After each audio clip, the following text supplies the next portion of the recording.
ఇల్లు కట్టడంలో స్థలమే 30 లక్షలు, 30-40 లక్షల స్థలం అవుతుంది. ఇల్లు ఏ హీనంగా చూసుకున్నా కూడా 30 లక్షలు. అది సింపుల్గా సింగిల్ బెడ్రూమ్ ఇల్లు కట్టుకున్నా కూడా. డబుల్ బెడ్రూమ్ ఇల్లు అంటే ఇంకా ఎక్కువ అవుతుంది. అంటే మినిమం 50-60 లక్షలు అవుతుంది. అపార్ట్మెంట్ కొనుక్కుని అంత అవుతుంది.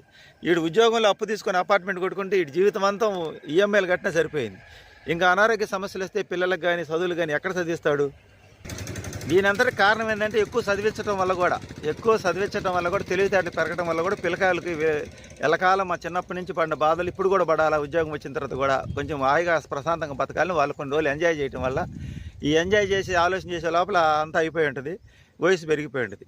ఆ వయసు పెరిగిన తర్వాత మ్యారేజ్ చేసుకున్న తర్వాత లేటుగా పిల్లలు పుట్టడం, వచ్చే ఆరోగ్య సమస్యలు వీటన్నిటిని ఎదుర్కోవడం వల్ల కొంత ఇబ్బంది పడుతుంటారు. పెళ్ళిళ్ళు ఎందుకు లేట్ అవుతున్నాయి అనేది విశ్లేషణ ఇదే అండి.